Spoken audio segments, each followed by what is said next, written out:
I've just finished up a largest project I've ever worked on. This is a Hohner 255, I believe. It was top of the line back when they made it in the, I think, 30s or 40s, somewhere in there. It's a 5-voice instrument, so this has a whopping 376 reeds in it. 300 on the treble side, 76 on the bass side. It has 10 basses, and it's club configuration. It's in the keys of C and F.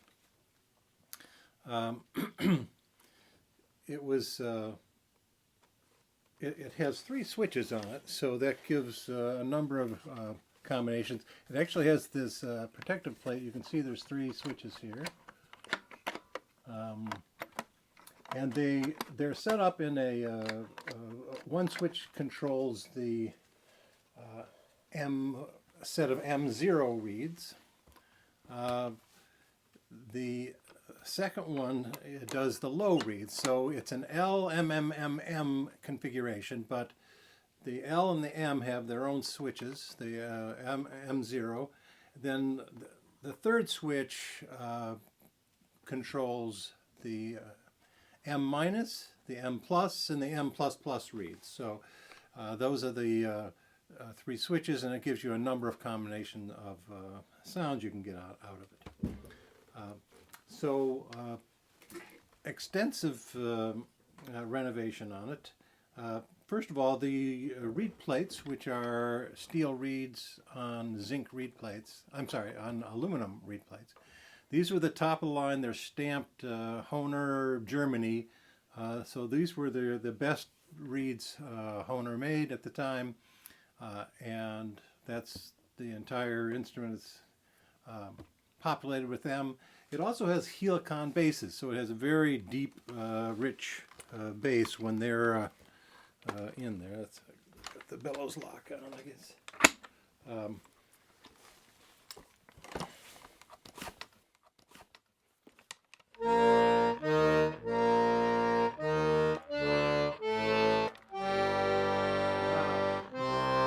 Incredible low basses on that.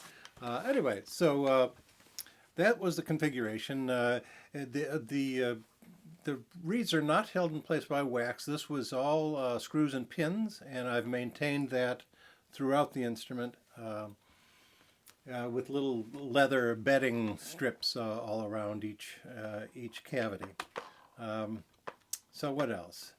The first, I did have to do a number of mechanical repairs. The switches were very stiff, and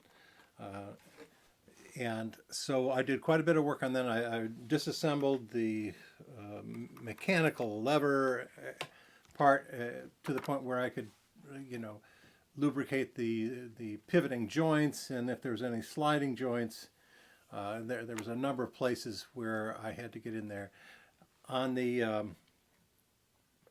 individual reed blocks, they have these sliders which block and open the holes for sets of reeds, and there were some of them were very stiff. In fact, I've got pictures of it.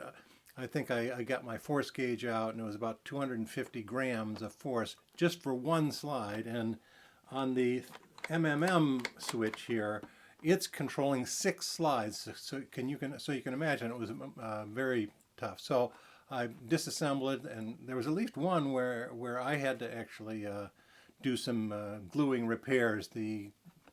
Those thin cavities that the slides go through had separated, and I had to re-glue them. And then I had to polish the actual brass slides themselves, both the flat edges, flat sides, and the edges.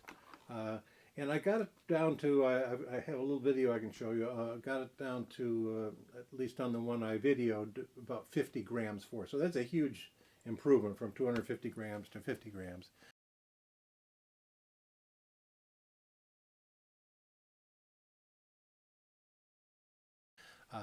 So now the switches are You know, that's the single middle stretch, that's the low, and here's the, sorry, this was the 6 slides going, that's for the MMM.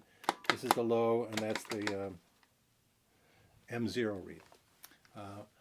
Much improved. So what else? I did put a dry lubricant on those sliding members. There's a lot of friction surface area where they're sliding. I did find several of the reed blocks had either cupped base on the reed block, and so I marked witness marks on them and put it on my sanding table, got them so they were flat again. So now there's you know, no leaking, at least from that from those cupped reed block bases. What else did I do? So mechanically, I think I did have to add some holes in the reed blocks and some of the very, very, very high notes to make sure they were sounding properly. It's something that, a technique now that's used pretty commonly on modern instruments, but wasn't in use back in 1930 when this was made.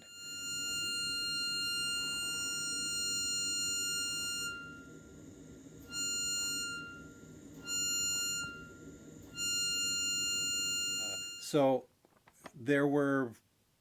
it was challenging to tune it. I was 376 reeds.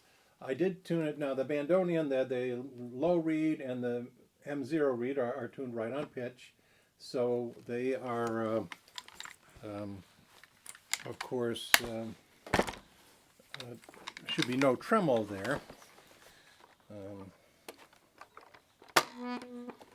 And there is a way to have no sound at all. If you do all switches up, there's no sound. So here's the bandoneon or low and middle reeds.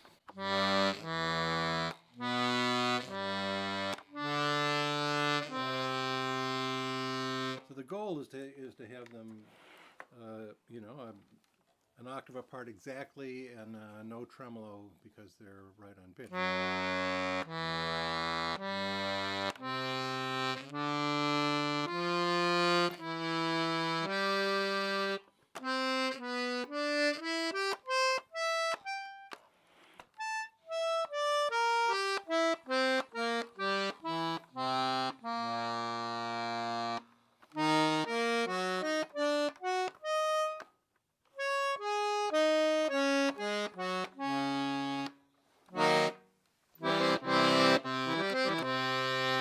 Here you can hear the low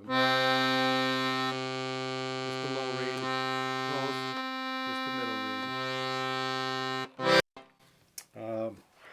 And then I'll show you the M minus, M plus, and M plus plus.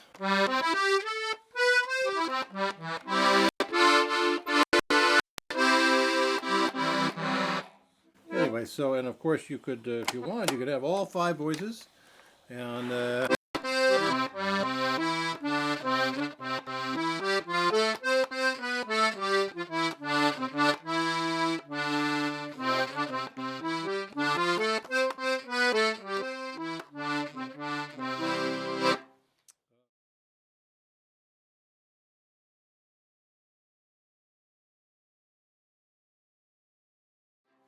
okay, on the bass side, there is a switch. So you can have the switch controls the very lowest reeds and I think some of the very high reeds. I believe the 4 octave basses on these.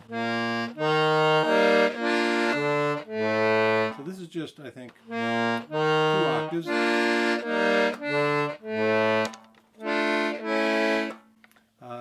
And of course it consumes less air using only 2. So here's with all the reeds. This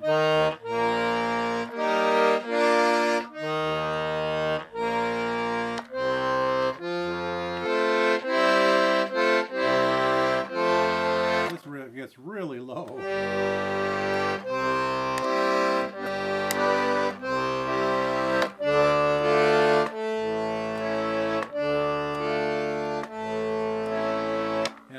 buttons, 2 extra buttons for some major 7th chords. Anyway, I'm not an expert on club configuration, but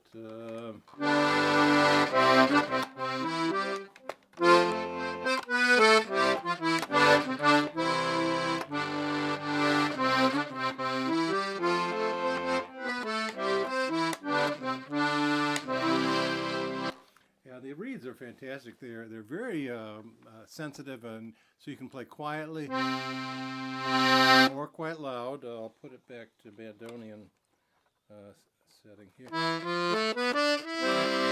Let's see.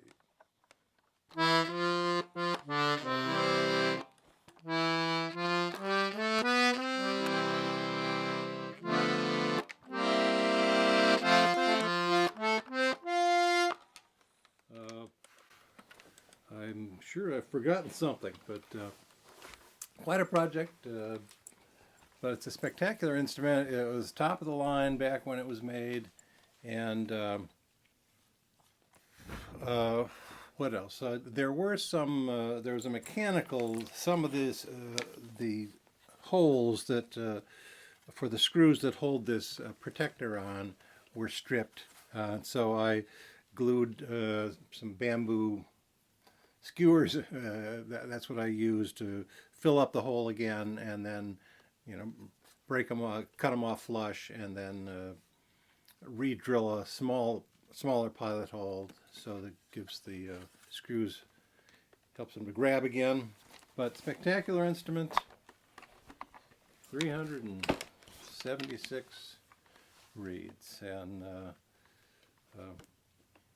very glad that the customer saw that this was worth restoring. And I don't know if I mentioned it, but I did bring it up from 435 to A435 to A440. So again, all the reeds in the entire instrument had to be shifted up. But now you can play it along with other modern instruments tuned to A440, and it sounds, it'll be right in tune. There were some challenges in when tuning to isolate, especially on the bass side, the chords, just the way the mechanics are. It was not easy to isolate them, so I actually made some blocking plates for the Helicon basses, took them out, put my little blocking plates in so I could isolate some of those higher reeds. There was no way, it was just too difficult to do it with tape. The big cavities those Helicon basses take.